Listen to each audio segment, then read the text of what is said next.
April 17th, 1 Samuel 25. Then Samuel died, and the Israelites gathered together and lamented for him, and buried him at his home in Ramah. And David arose and went down to the wilderness of Paran. Now there was a man in Maon, whose business was in Carmel, and the man was very rich. He had 3,000 sheep and 1,000 goats, and he was shearing his sheep in Carmel. The name of the man was Nabal, and the name of his wife, Abigail. And she was a woman of good understanding and beautiful appearance.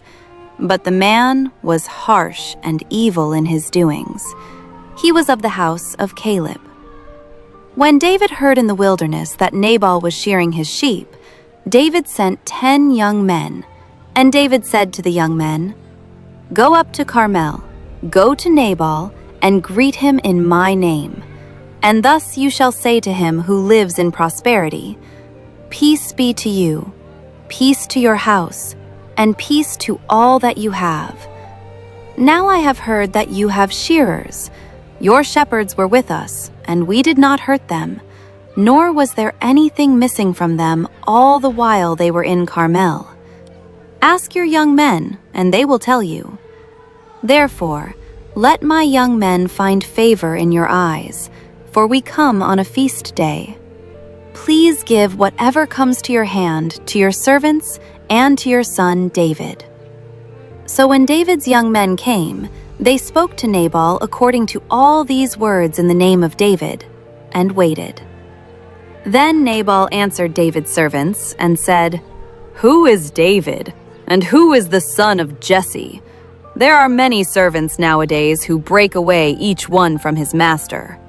Shall I then take my bread and my water and my meat that I have killed for my shearers and give it to men when I do not know where they are from?" So David's young men turned on their heels and went back, and they came and told him all these words.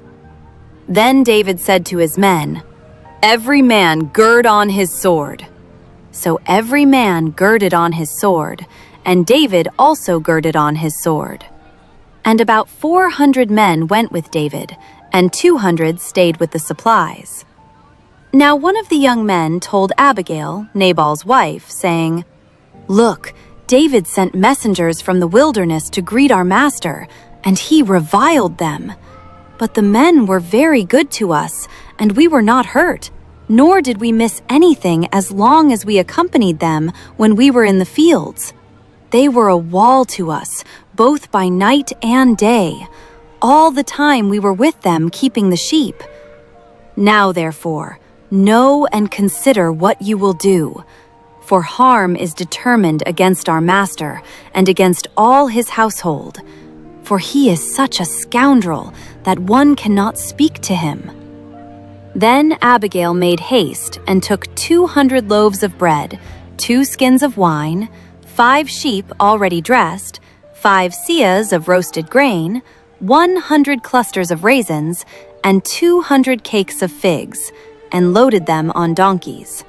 And she said to her servants, "Go on before me.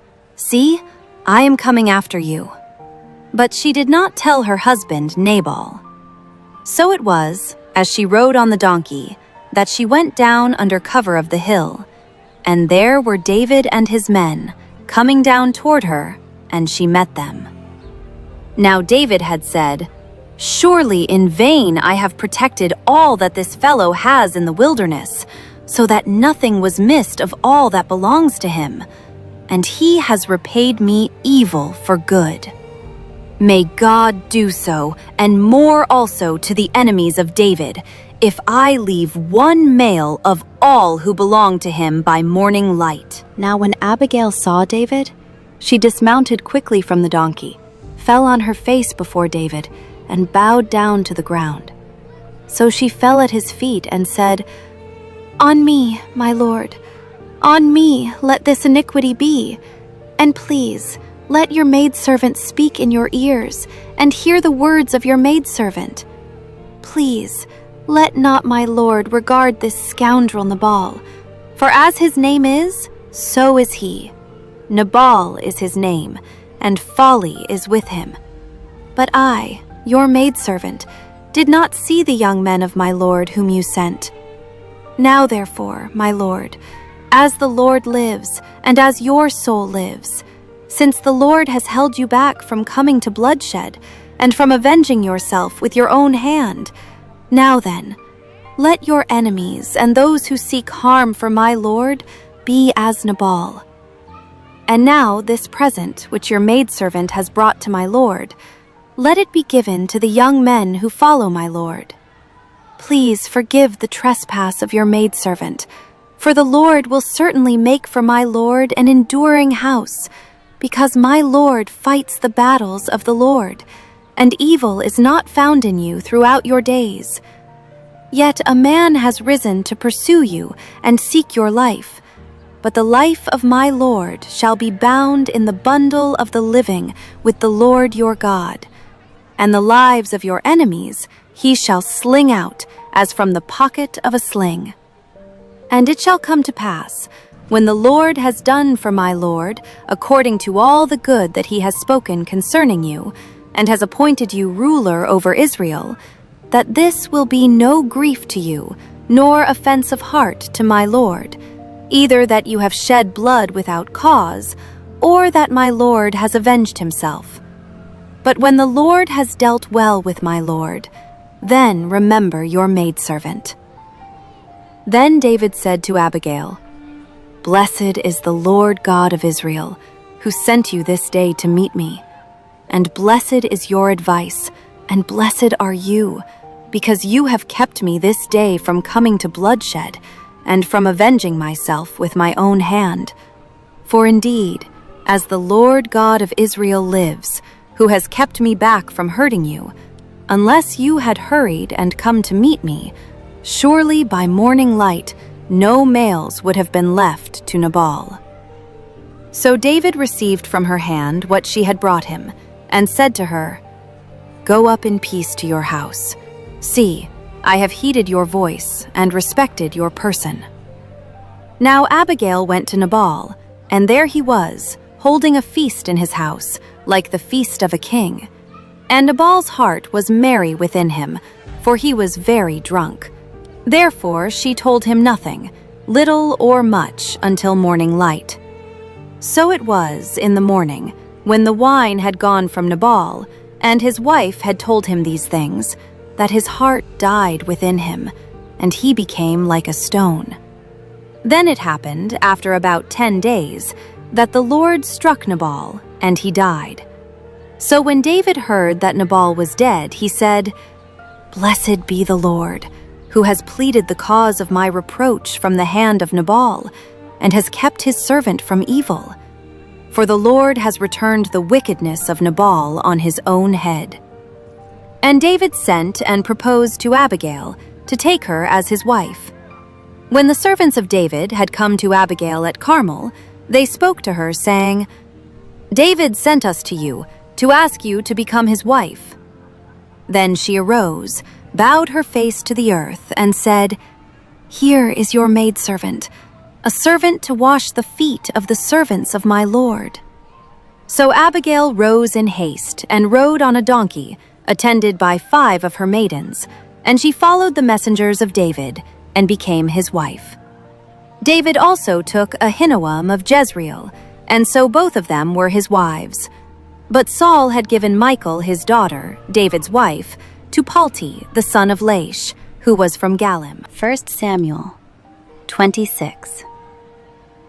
Now the Ziphites came to Saul at Gibeah, saying, "Is David not hiding in the hill of Hachilah, opposite Jeshimon?" Then Saul arose and went down to the wilderness of Ziph, having 3,000 chosen men of Israel with him, to seek David in the wilderness of Ziph. And Saul encamped in the hill of Hachilah, which is opposite Jeshimon, by the road. But David stayed in the wilderness, and he saw that Saul came after him into the wilderness. David therefore sent out spies, and understood that Saul had indeed come. So David arose and came to the place where Saul had encamped. And David saw the place where Saul lay, and Abner the son of Ner, the commander of his army. Now Saul lay within the camp, with the people encamped all around him. Then David answered and said to Ahimelech the Hittite, and to Abishai the son of Zeruiah, brother of Joab, saying, "Who will go down with me to Saul in the camp?" And Abishai said, "I will go down with you." So David and Abishai came to the people by night, and there Saul lay sleeping within the camp, with his spear stuck in the ground by his head. And Abner and the people lay all around him. Then Abishai said to David, "God has delivered your enemy into your hand this day. Now therefore, please, let me strike him at once with the spear, right to the earth, and I will not have to strike him a second time." But David said to Abishai, "Do not destroy him, for who can stretch out his hand against the Lord's anointed and be guiltless?" David said furthermore, "As the Lord lives, the Lord shall strike him, or his day shall come to die, or he shall go out to battle and perish. The Lord forbid that I should stretch out my hand against the Lord's anointed. But please, take now the spear and the jug of water that are by his head, and let us go." So David took the spear and the jug of water by Saul's head, and they got away. And no man saw or knew it or awoke, for they were all asleep, because a deep sleep from the Lord had fallen on them. Now David went over to the other side, and stood on the top of a hill afar off, a great distance being between them. And David called out to the people, and to Abner the son of Ner, saying, "Do you not answer, Abner?" Then Abner answered and said, "Who are you, calling out to the king?" So David said to Abner, "Are you not a man? And who is like you in Israel? Why then have you not guarded your lord the king? For one of the people came in to destroy your lord the king. This thing that you have done is not good. As the Lord lives, you deserve to die, because you have not guarded your master, the Lord's anointed. And now see where the king's spear is, and the jug of water that was by his head." Then Saul knew David's voice and said, "Is that your voice, my son David?" David said, "It is my voice, my lord, O king." And he said, "Why does my lord thus pursue his servant? For what have I done? Or what evil is in my hand? Now therefore, please, let my lord the king hear the words of his servant. If the Lord has stirred you up against me, let him accept an offering. But if it is the children of men, may they be cursed before the Lord. For they have driven me out this day from sharing in the inheritance of the Lord, saying, 'Go, serve other gods.' So now, do not let my blood fall to the earth before the face of the Lord. For the king of Israel has come out to seek a flea, as when one hunts a partridge in the mountains." Then Saul said, "I have sinned. Return, my son David, for I will harm you no more, because my life was precious in your eyes this day. Indeed, I have played the fool and erred exceedingly." And David answered and said, "Here is the king's spear. Let one of the young men come over and get it. May the Lord repay every man for his righteousness and his faithfulness. For the Lord delivered you into my hand today, but I would not stretch out my hand against the Lord's anointed.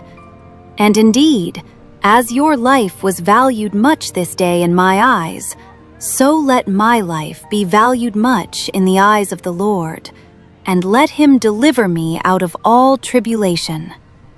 Then Saul said to David, "May you be blessed, my son David. You shall both do great things, and also still prevail. So David went on his way, and Saul returned to his place. 1 Samuel 27. And David said in his heart, "Now I shall perish someday by the hand of Saul. There is nothing better for me than that I should speedily escape to the land of the Philistines, and Saul will despair of me to seek me any more in any part of Israel. So I shall escape out of his hand." Then David arose and went over with the 600 men who were with him to Achish, the son of Maoch, king of Gath.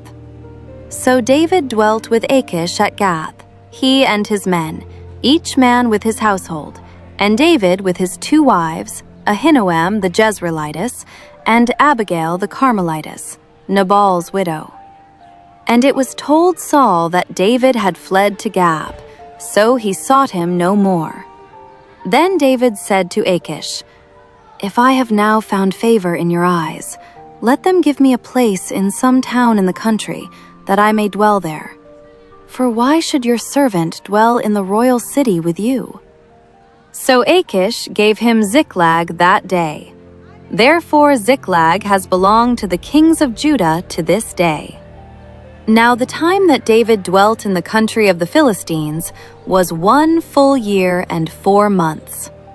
And David and his men went up and raided the Geshurites, the Girzites, and the Amalekites. For those nations were the inhabitants of the land from of old, as you go to Shur, even as far as the land of Egypt.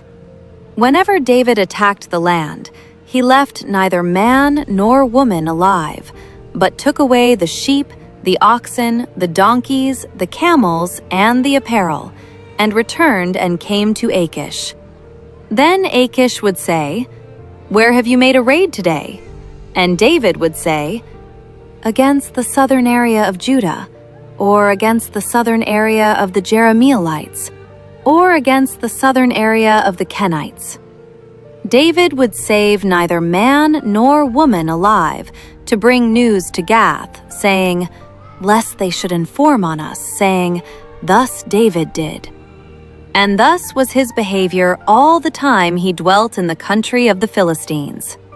So Achish believed David, saying, "He has made his people Israel utterly abhor him. Therefore he will be my servant forever."